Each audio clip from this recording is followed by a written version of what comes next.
Halo Ibu dan teman-teman semua, kami dari kelompok mahasiswa magang BPS Kota Kupang. Di sini kami akan mempresentasikan tugas analisis data kategori dengan judul untuk mengidentifikasi faktor-faktor yang tentunya mempengaruhi angka harapan hidup di Indonesia menggunakan analisis regresi logistik biner.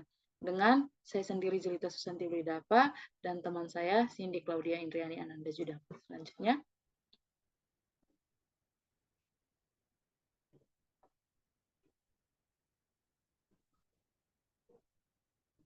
Nah, dalam presentasi kali ini ada beberapa hal yang kita akan bahas bersama, yaitu mengenai data penelitian, kemudian kita akan melihat bentuk box plotnya, kemudian ada kita menguji validitas, kemudian di sini ada pengujian 1, pengujian 2, dan tentunya pada akhirnya kita akan mengambil suatu kesimpulan bersama. Selanjutnya. Nah, mari kita lihat data secara bersama-sama. Nah, data yang kami gunakan yakni faktor-faktor yang tentunya mempengaruhi angka harapan hidup di Indonesia pada tahun 2027 dengan satu variabel dependen, kemudian ada 5 variabel independen, di mana ada X1, X2, X3, X4, dan X5, di mana selanjutnya. Nah, di mana X1 adalah rata-rata lama sekolah per provinsi tahun 2020, kemudian X2 adalah persentase penduduk miskin per provinsi sampai Maret 2020, kemudian X3 adalah jumlah fasilitas kesehatan per provinsi tahun 2020, kemudian X4 adalah jumlah kasus gizi buruk dalam ribuan untuk per provinsi tahun 2020, kemudian X5 adalah jumlah kasus TBC, kemudian Y-nya, karena ini adalah analisis regresi logistik biner, maka Y0-nya adalah angka harapan hidup di provinsi tersebut yang nilainya kurang dari rata-rata angka harapan hidup di Indonesia. Kemudian Y1 adalah angka harapan hidup di provinsi tersebut yang lebih besar sama dengan rata-rata angka harapan hidup di Indonesia. Selanjutnya. Nah, untuk selanjutnya akan dijelaskan oleh teman saya Cindy Judah. Baik, untuk yang selanjutnya mengenai box plot.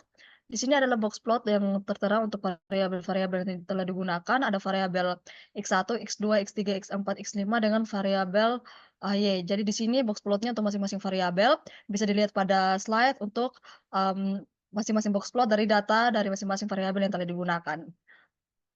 Selanjutnya kita akan melihat validitas. Nah, pada validitas ini dengan bantuan software SPSS bisa dilihat pada tabel. Nah, dari tabel cache processing summary di atas diketahui bahwa data yang diinput itu sudah valid dan tidak terjadi missing data. Yang dimana penelitian ini menggunakan 34 data untuk dijadikan sampel. Selanjutnya pada tabel dependent variable accounting di atas menunjukkan bahwa variabel dependent memiliki dua kategori, yakni rendah yaitu 0 dan tinggi itu untuk 1. Selanjutnya kita masuk pada pengujian 1. Pengujian sebelum dimasukkan variabel independen. Nah, bisa dilihat pada tabel iterasi sebelum dimasukkan variabel independen. Tabelnya bisa dilihat pada slide. Di mana untuk hipotesisnya ini, H0-nya itu merupakan model sebelum dimasukkan variabel independen belum memenuhi syarat uji. Untuk yang H1-nya, model sebelum dimasukkan variabel independen sudah memenuhi syarat uji. Taraf signifikan yang digunakan di sini merupakan di alfanya itu 5% atau 0,05.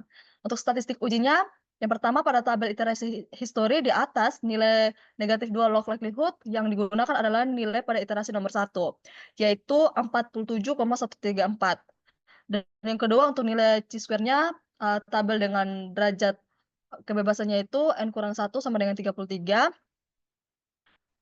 Di mana untuk nilai chi-square untuk 33 dengan alfa 0,05 itu diperoleh 47,399. Untuk selanjutnya, pengujian sebelum dimasukkan variabel independen yang selanjutnya itu kriteria pengujian. Yang pertama, jika nilai negatif 2 log likelihood itu kurang dari chi-square tabel, maka tolak H0. Tapi jika nilai negatif 2 log likelihood lebih besar dari chi-square tabel, maka terima H0. Dengan kesimpulan, karena nilai negatif 2 log likelihood yang diperoleh tadi itu 47,134, di mana nilai tersebut lebih kecil dari nilai chi-square tabel senilai 47,399, maka kita tolak H0, yang artinya model sebelum dimasukkan variabel independen sudah memenuhi syarat uji. Yang selanjutnya itu kita akan memperhatikan tabel koefisien beta, odds ratio, dan signifikan uji Wald. Nah, sebelum variabel independen dimasukkan ke dalam model, diperoleh nilai koefisien betanya itu sebesar 0,000 dengan odds ratio-nya itu sebesar 1,000 dengan signifikansi dari uji Wald itu sebesar 1,000. Untuk pengujian 2 akan dijelaskan oleh teman saya. Nah, selanjutnya kita akan masuk pada pengujian 2, di mana pengujian 2 ini kita lakukan setelah kita memasukkan variabel independen. Next slide.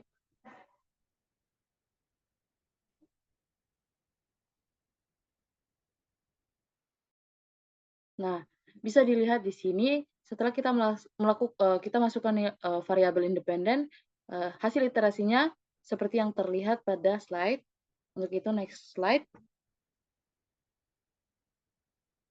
Nah, berdasarkan tabel sebelumnya, kita perlu merumuskan yang namanya hipotesis, di mana H0-nya adalah model setelah dimasukkan variabel independen itu belum memenuhi syarat uji. Kemudian yang kedua, model setelah dimasukkan variabel independen sudah memenuhi syarat uji, di mana antara signifikansi yang kita gunakan masih sama, yaitu 5% atau 0,05.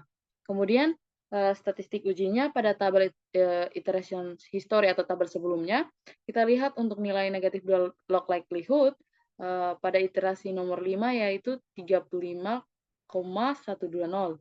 Nah, berdasarkan hal ini juga kita bisa melihat nilai chi-square tabel di mana derajat kebebasannya itu adalah 28, maka nilai x-square tabelnya itu adalah 41,337.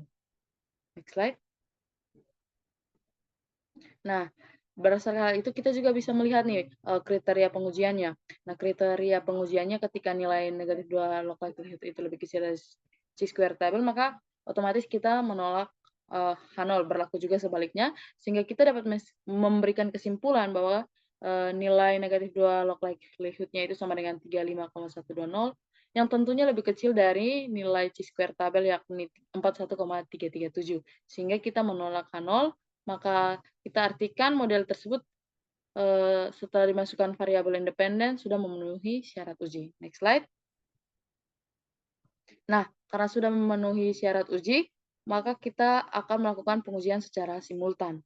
Nah, bisa dilihat nilai signifikansinya dan kita akan membahas pada next slide. Nah, untuk pengujian secara simultan, H0-nya itu adalah variabel independen tidak berpengaruh secara simultan, kemudian H1-nya adalah variabel independennya berpengaruh secara simultan dengan taraf signifikansi yang masih sama, yakni 5%. Kemudian statistik ujinya nilai signifikansi pada tabel sebelumnya, kita lihat sebesar 0,035 untuk 0,035. Nah, berdasarkan hal ini juga kita lihat kembali kriteria pengujiannya. Jika nilai signifikansinya itu lebih kecil dari alfa, maka otomatis kita menolak H0. Nah, dan berdasarkan hasil pengujian, kita temukan bahwa nilai signifikansinya itu 0,035 yang tentunya lebih kecil dari 0,05 yang mana alfanya. Sehingga dengan ini kita menolak H0, artinya variabel independen tentunya berpengaruh secara simultan. Next slide. Nah, selanjutnya kita akan melihat seberapa besar nih variabel independen itu berpengaruh terhadap variabel dependen. Nah, berdasarkan tabel ini, kita lihat pada Nagelkerke R-square. Nah, nilainya itu 0,397, maka kita menyimpulkan bahwa pengaruh variabel independen terhadap variabel dependen secara simultan sebesar 39,7%, sedangkan lainnya dijelaskan oleh variabel penelitian yang tidak dimasukkan dalam penelitian kali ini. Next slide. Nah, berdasarkan data juga, kita akan melihat apakah data yang kita gunakan itu sudah baik atau belum, dan apakah ada perbedaan nih antara variabel atau tidak. Nah, kita lihat berdasarkan tabel Hosmer and Lemeshow test, kita peroleh nilai signifikansinya sebesar 0,159. Nah, tentunya di sini nilai signifikansinya lebih kecil dari 0,05, maka kita dapat menyimpulkan bahwa tidak ada perbedaan signifikan antar variabel, atau kita bisa katakan data dikatakan baik. Next slide. Nah, karena kita sudah pengujian secara simultan, kita lakukan selanjutnya yaitu pengujian secara parsial. Bisa dilihat nilai signifikansi dari masing-masing variabel. Untuk lebih jelas, next slide.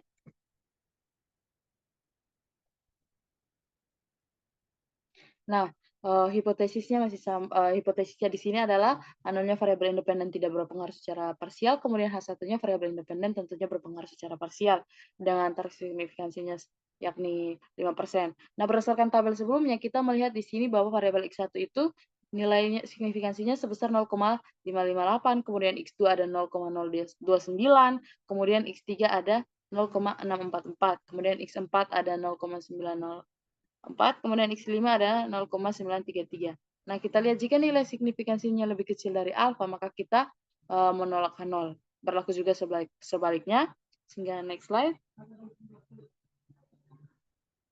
Nah, karena kita melihat di sini bahwa nilai signifikansi variabel penduduk miskin X2 itu 0,029, yang tentunya lebih kecil dari 0,05, maka kita simpulkan bahwa variabel penduduk miskin berpengaruh tentunya secara signifikan terhadap variabel angka harapan hidup. Kemudian untuk variabel rata-rata lama sekolah, di mana adalah X1, kemudian variabel fasilitas kesehatan X3, variabel gizi buruk X4, dan variabel TBC memiliki nilai signifikan masing-masing sebesar 0,558, 0,644, 0,904, dan 0,933 yang tentunya eh, yang tentunya lebih besar dari 0,05. Maka kita dapat menyimpulkan bahwa variabel X1, X3, X4, dan X5 tidak berpengaruh secara signifikan terhadap variabel angka harapan hidup. Sehingga dari hal tersebut kita bisa dapat membentuk model regresi logistik benar untuk angka harapan hidup di Indonesia pada tahun 2020, yaitu GX sama dengan negatif 1,59 dikurangi dengan 0,241 X2. Next slide. Nah, setelah itu kita akan melihat nih seberapa besar ketetapan klasifikasi model. Nah, berdasarkan tabel ini kita bisa memperoleh bahwa nilai persentase ketetapan klasifikasi yakni sebesar 70,6%. Untuk kita next slide. Nah, kita sudah melakukan pengujian dan kita akan mengambil kesimpulan bahwa dari kasus di atas kita memperoleh model regresi logistik binar yakni GX sama dengan negatif 1,959 dikurang dengan 0,241 X2. Dengan ini maka presentasi dengan ketepatan klasifikasi sebesar 70,6%. Dan tentunya faktor yang berpengaruh secara signifikan terhadap angka harapan hidup di Indonesia pada tahun 2020 pada model regresi logistik binet adalah variabel rata-rata lama sekolah, sedangkan 4 variabel independen lainnya, yaitu variabel penduduk miskin, fasilitas kesehatan, gizi buruk, dan variabel TBC tidak berpengaruh secara signifikan terhadap model regresi logistik binar yang kita buat. Next slide. Demikian presentasi dari kami. Kami mohon maaf apabila terdapat kesalahan dan kami membutuhkan saran dan kritik baik dari Ibu maupun teman-teman. Terima kasih.